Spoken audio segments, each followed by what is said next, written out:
I'll introduce our last panelist for this morning session. He's Dr. Jimmy Tong. Jimmy is an associate at Arup, focusing on building sustainability. He also serves as an energy advisor of Friends of the Earth Hong Kong and the energy skills leader in East Asia. As an industrial leader in the energy business, Jimmy has applied his expertise in energy system in various sectors, including wind and renewable energy, infrastructure and building, services and products, and system development in the manufacturing of electronics, ventilation equipment and filtration equipment for more than 16 years. His current focus is creating and transforming buildings towards a greener future. He obtained a PhD specializing in computational fluid flow and heat transfer from the University of Minnesota. Thank you for coming and such an important topic. I'm very pleased to represent Friends of the Earth, especially they are very into this topic. I guess we're talking about the energy, we're talking about market, to drive these changes. But absolutely, the environment we all are going after.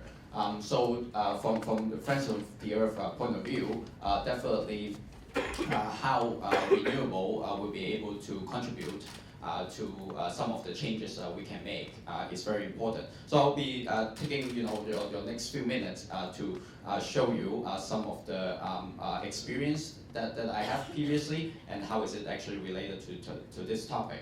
I'm trained as an engineer, so definitely I'll be speaking from the point of view that's going after individual projects and hopefully showing you some of the possibility that has been done, especially in Hong Kong and many different parts of the world on this development. I'm going to cover mostly these following four areas. We're going after distributed energy. Obviously, in Hong Kong, especially in this context, we are living in such a high-rise, high-density environment. Finding land is not important. It's really hard. So the large-scale renewables is what we need, but majority of the application we will start thinking from the distributed generation. Then we'll look at the couple large scale, especially in the offshore wind farm that we're considering. We'll see how that goes.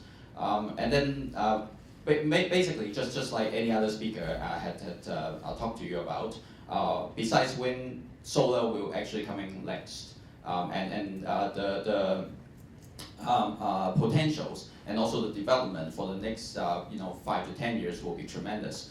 So we won't want to lose sight of that. Finally, as I said, in the Hong Kong context, the building integrated design strategy, just like the one that Johnny just mentioned, it's very important to incorporate into our community, especially in Hong Kong. So I'm going to show you a few of the examples of the distributed energy. One of the examples that we did in Europe is this zero carbon building, which we put a biodiesel tri-generation system in there. The key thing is that we will use this biodiesel as a primary source, so it's considered renewable, and you will actually generate electricity, not only use inside the building, but also be able to put it into the grid. And the tri-generation system has a very good efficiency. Not only that it generates electricity, but also it will use the waste heat for hot water use and also for dehumidification for the space. So it's very efficient system. So one of the things that we've been looking at is that for this type of distributed energy, not only that we can serve the building itself, but also we can put it in the grid. That is one of the things that we can consider that in Hong Kong. Wind energy, as Johnny just mentioned, in Hong Kong actually it's not known to be a very strong but we have a lot of high rises, and the wind up in the tall building actually is very desirable. Not only that, and even like this project that we worked on, you can see that this building is a low rise and is surrounded by high rise building. But with a very careful design and looking at the surrounding, we should be able to find out which the location we can still make it a cost-effective solution to harvest the wind energy. Now we switch to the bigger scale. In Hong Kong, not only that CLP has considered a large wind farm, but also Hong Kong Electric also considered one. We'll see how the progress. I guess the EIA, the environmental impact assessment has been done, and both company has been collecting wind data to try to see what would be the payback and then all the costs. I think for the current scheme of control discussion for the electricity market in Hong Kong, one of these things we can consider in our future. We have done, I guess, when we talk about renewables, not only the cost is very important, that we need a cost-effective solution, and we also need to look at the payback, and also basically they will coming from how much energy it can generate. Some of the discussion in Hong Kong, for instance, we're thinking about how much more energy that we can do in Hong Kong.